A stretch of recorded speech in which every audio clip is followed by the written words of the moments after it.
On peut fermer la liste d'insertion rapide en cliquant avec le bouton de gauche de la souris sur le symbole correspondant. Donc maintenant, je vais vous montrer comment on peut modifier les dimensions de l'élément, le déplacer, les copier, les tourner.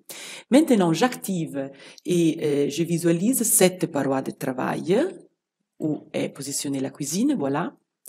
Et je vais vous montrer comment on peut faire pour effacer un élément.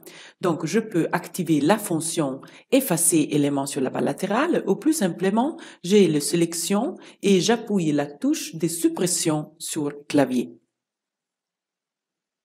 Donc, dans la barre latérale, vous trouverez les mêmes fonctions et pour le visualiser, vous pouvez positionner la souris sur n'importe quel point de l'espace dans l'espace de travail et faire un clic droit. Voilà, vous avez déplacé, copié, effacé, tourné. Les mêmes fonctions.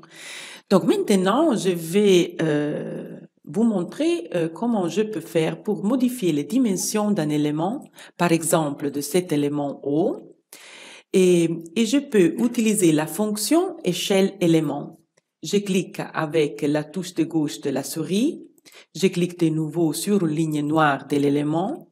Après, je clique sur un de ces carrés noirs.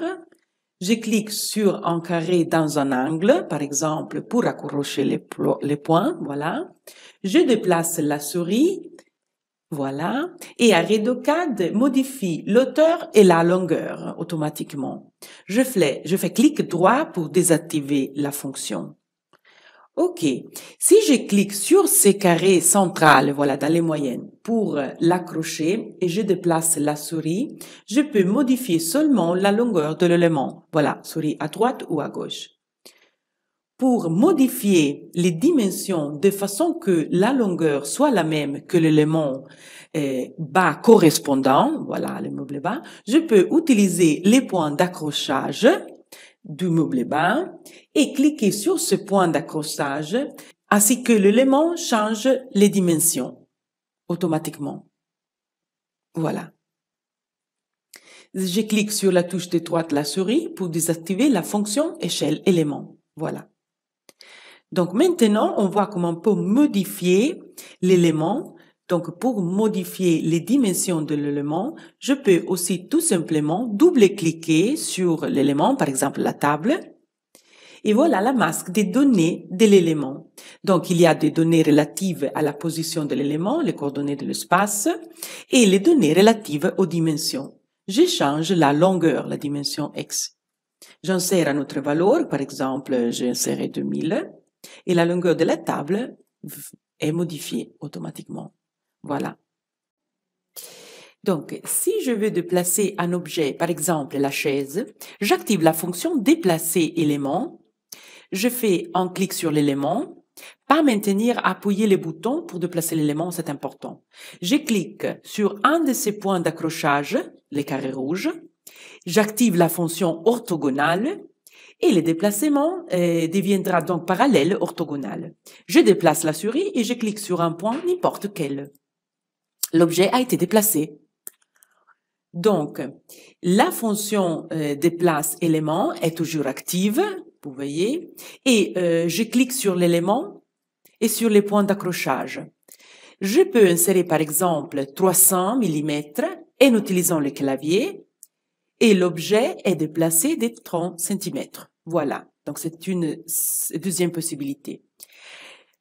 Pour rapprocher un élément d'un autre, j'active les déplacer éléments, voilà, et je clique sur la table. Maintenant, je ne dois pas choisir un point d'accrochage casuel, mais si je veux rapprocher la table de ce meuble bas, je dois accrocher ces points d'accrochage. Je fais un clic, je désactive la fonction orthogonale de façon que le déplacement soit libre et je clique sur ces points d'accrochage. Voilà, la table a été rapprochée de l'élément bas. Je fais la même chose avec la chaise. J'utilise le déplacement libre. La fonction de déplacement est active et je clique sur l'élément, je déplace la souris et je clique de nouveau. Voilà. Maintenant, je fais clic droit de la souris pour désactiver la fonction déplacer élément. OK. Maintenant, on peut voir que c'est possible de déplacer plusieurs éléments en même temps. Donc, si je veux déplacer plusieurs éléments en même temps, c'est nécessaire de les sélectionner tous avant. Je sélectionne donc la table de la chaise. Dans ce cas, j'utilise la fonction dans la barre latérale et je n'utilise pas les menus déroulants pour visualiser les commandes parce que si je clique le bouton de droite de la souris, la sélection des éléments est désactivée. Donc, j'utilise la fonction dans la barre latérale. Je clique sur un point d'accrochage et je déplace la souris pour positionner la table et la chaise au centre de la pièce, plus ou moins, par exemple. Voilà. Clic droit pour désactiver la fonction déplacement élément. Donc, maintenant, je vais choisir une autre vue, la vue frontale, la vue en élévation. Et par exemple, je peux vous montrer comment je peux modifier la position de la hotte.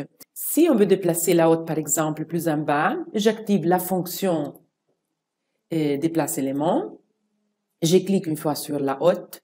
Je clique sur un point d'accrochage. Et je me déplace avec la souris et j'active la fonction orthogonale. Voilà. Et ce que je peux faire, c'est déplacer manuellement la hotte avec un déplacement pas précis, vous voyez.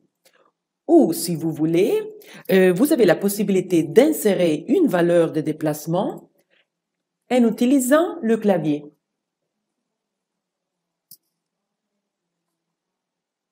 Voilà.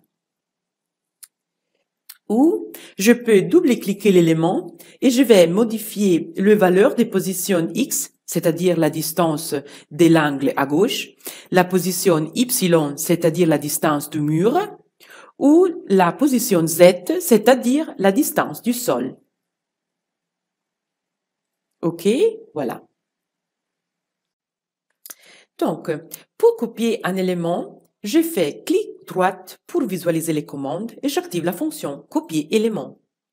Je vais copier la chaise, par exemple, donc je fais un clic sur la chaise, un clic sur un point d'accrochage, je désactive la fonction orthogonale et je positionne la chaise ici et je clique de nouveau pour la copier. Voilà. Clic droite pour désactiver la fonction.